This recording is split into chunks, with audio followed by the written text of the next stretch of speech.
साथियों सलाम नमस्ते सत श्री अकाल और जय भीम जोहार। आज साथियों कहानी कल्पना की हकीकत की, कल्पना की सच्चाई की कहानी। कल्पना यानी कि ex chief minister Hemant Soren की पत्नी कल्पना सोरेन मुर्मू की कहानी इसलिए कि लोकसभा के चुनाव के बीच एक विधानसभा चुनाव झारखंड में भी होने जा रहा है। 20 मई को मतदान है और उसकी रस्साकशी जारी है। दरअसल इसकी पटकथा जो है 1 जनवरी को लिखी जा चुकी थी, जब वहां से जेएमएम के विधायक सरफराज अहमद ने इस्तीफा दे दिया था। तभी से यह चर्चा तेज हो गई थी कि वहां से दरअसल हेमंत सोरेन अपनी पत्नी कल्पना सोरेन को चुनाव लड़वाना चाहते हैं। और उसके बाद जो कुछ घटनाक्रम है सारा कुछ सामने है कि सेंट्रल गवर्नमेंट के प्रेशर पर अंततः हेमंत सोरेन को इस्तीफा देना पड़ता है और ईडी जो उन्हें गिरफ्तार कर लेती है। अभी भी वो ईडी की हिरासत में है, जेल के अंदर है। हालांकि सजा भी तय नहीं है उनकी, लेकिन जेल के अंदर, ये आजकल ऐसा ही होता है। तो उनको चुनाव लड़ना है, यानी कि कल्पना सोरेन को गांडे विधानसभा गिरिडीह जिला में पड़ता है। हालांकि अब तक घोषित उनका नाम नहीं हुआ है कि जेएमएम को उम्मीदवार यानी कि इंडिया अलायंस को उम्मीदवार वही होंगी, यानी कि कल्पना सोरेन गांडे विधानसभा से।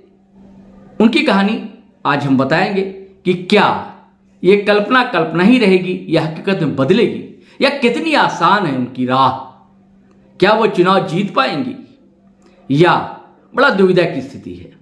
साथियों, कल जो है इंडिया अलायंस की बड़ी जो रैली, महारैली होने जा रही है दिल्ली में, उसको लेकर झारखंड से कल्पना सोरेन भी दिल्ली पहुंची और आज उन्होंने जो कांग्रेस की सुप्रीम है सोनिया गांधी, उनसे मुलाकात की। कांग्रेस के नेशनल प्रेसिडेंट है मल्लिकार्जुन खड़गे, उनसे मुलाकात की और उनके साथ ही साथ उन तमाम महिलाओं से मुलाकात की जिनके राजनेता पति आज जेल के अंदर हैं, जिनमें chief minister of Delhi Arvind Kejriwal, उनकी पत्नी से मिली कल्पना सोरेन। उसके बाद मनीष सिसोदिया जो मिनिस्टर रहे थे दिल्ली गवर्नमेंट में, उनकी पत्नी से, और संजय सिंह जो राज्यसभा से सांसद थे आम आदमी पार्टी से, उनकी पत्नी से भी उनकी मुलाकात होती है। बहुत ही अच्छी मुलाकात है उनकी। और कल वो महारैली में भी शामिल होंगी कल्पना सोरेन। कल जो दहाड़ेंगी वो आप देखेंगे, क्योंकि मुंबई में उन्होंने बड़े आत्मविश्वास के साथ अपनी बात रखी थी और दहाड़ा था, जिसकी गूंज दिल्ली तक पहुंची, रांची भी पहुंची थी।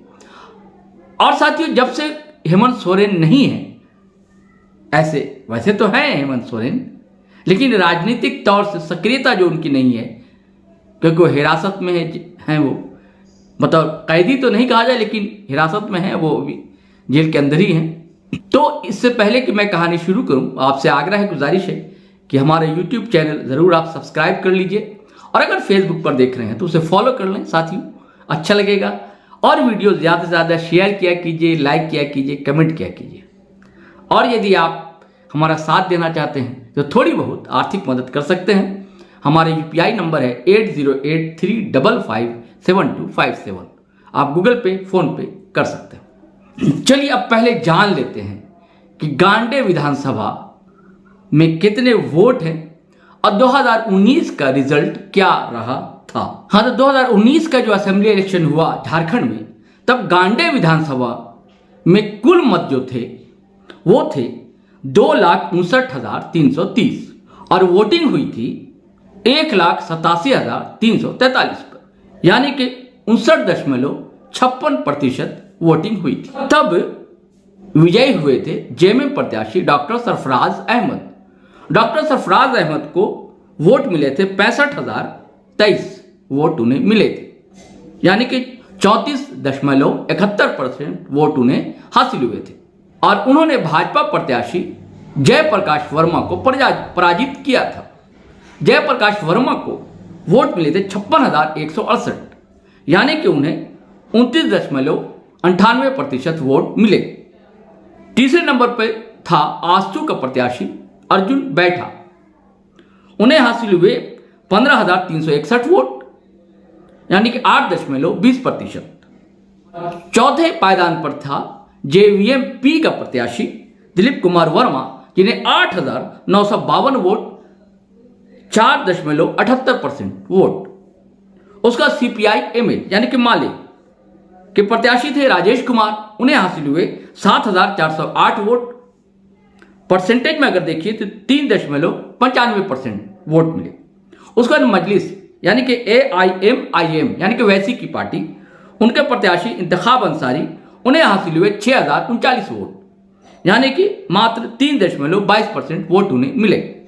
और उसके बाद जो निर्दलीय उम्मीदवार थे उन्होंने भी अच्छा खासा वोट हासिल किया था, जिन्हें सुनील यादव को 9,900 वोट मिले, 4.83%, ललिता रे को 2,076 वोट, 1.11% वोट, अरुण प्रसाद वर्मा को 1,625 वोट, 0.87% वोट, और नोटा को भी अच्छा खासा वोट मिला, 3,734 वोट नोटा में गए थे। परसेंटेज में अगर देखिए तो 1.99% वोट। यह तब की बात है। अब मैंने ये कहा कि आसान है क्या जीत पाना, यह कल्पना ही रहेगी जीत कल्पना सोरेन की। देखिए साथियों, मैं इसलिए ऐसा कह रहा हूं कि वहां पर जो है आदिवासी और मुस्लिम वोट निर्णायक भूमिका में रहता है। इसके बावजूद भाजपा के भी विधायक वहां से जीतते रहे हैं।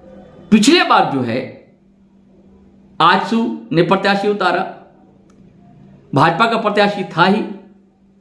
उसके बाद प्रत्याशी जेवीएम का भी था, यानी कि इंडिया धड़ा के तीनों दल अलग अलग चुनाव लड़ रहे थे।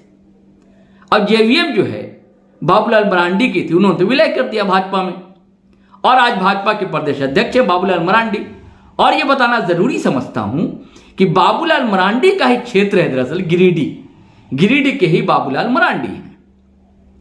तो तब बाबूलाल मरांडी अलग थे, उनका प्रत्याशी था ही, 8,952 वोट मिले थे जेवीएम के प्रत्याशी को। और आजसू जो आज इंडिया धड़ा में शामिल है उसे भी वोट मिले थे 15,361, और भाजपा को मिले थे 56,168 वोट। अगर तीनों प्रत्याशी के वोट यानी कि एनडीए वोट को अगर हम मिला दें तो हो जाते 80,481 वोट। और जेएमएम प्रत्याशी जो थे सरफराज अहमद, उन्हें मिले थे 65,000 वोट। तो अब देखिए कितना बड़ा अंतर है। क्या जेएमएम या इंडिया अलायंस इस अंतर को पाट पाएगा? बड़ा अंतर है, कहां 65,000 कहां 80,000। तो अगर इंडिया अलायंस मिलकर, उसने प्रत्याशी की भी घोषणा कर दी, दिलीप वर्मा साहब है जो महासचिव है भाजपा के, वो प्रत्याशी रहेंगे वहां के। अगर वह एकजुट होकर लड़ाई लड़ता है तो फिर क्या होगा? जब भी मैंने कहा बहुत आसान डगर नहीं होगी कल्पना सोरेन के लिए। हालांकि ठीक है कि कल्पना सोरेन को एक सहानुभूति वोट है और अभी एक लहर है पूरे प्रदेश में, लेकिन एनडीए के पास भी अपना है, उनके पास एक मोदी चेहरा है, मोदी फैक्टर है, और धर्म की छौंक जो है, राम मंदिर है, एनआरसी, ये सब सारी चीजें जो है उनकी होती है, वो तो है ही। लेकिन जातीय समीकरण क्या उनके पक्ष में रहेगा? क्योंकि कहा जाता है कि माइनॉरिटी वोट वहां पर और आदिवासी वोट निर्णायक भूमिका में रहता है। ये भी मैंने बता दिया, अगर निर्णायक भूमिका में रहता है, ये जो सारे वोट जो थे अगर देख लीजिए एनडीए के, तो अधिक वोट तो उसे ही मिले। जैसे एक उदाहरण दिया जाता है कि अगर सेंटर में अगर बीजेपी गवर्नमेंट है तो वो इसलिए है कि अपोजिशन का वोट जो है वो बिखरा हुआ है, और भाजपा जो सत्ता में इसलिए है कि वो 35 से 40% वोट के साथ सत्ता में है, और 60 से 65 वोट बिखरा हुआ है। अगर उसे एकजुट किया जाए और एक ही प्रत्याशी, इंडिया अलायंस का यही रणनीति है कि बीजेपी के खिलाफ यानी इंडिया के खिलाफ इंडिया अलायंस का एक प्रत्याशी हो तो हम जीत जाएंगे, वो सोचते हैं, ये उनकी रणनीति। अगर यही रणनीति जो अपना रहे गांडे विधानसभा में इंडिया ने अपनाया तो फिर क्या होगा? क्या आसान हो जाएगी कल्पना सोरेन की जीत?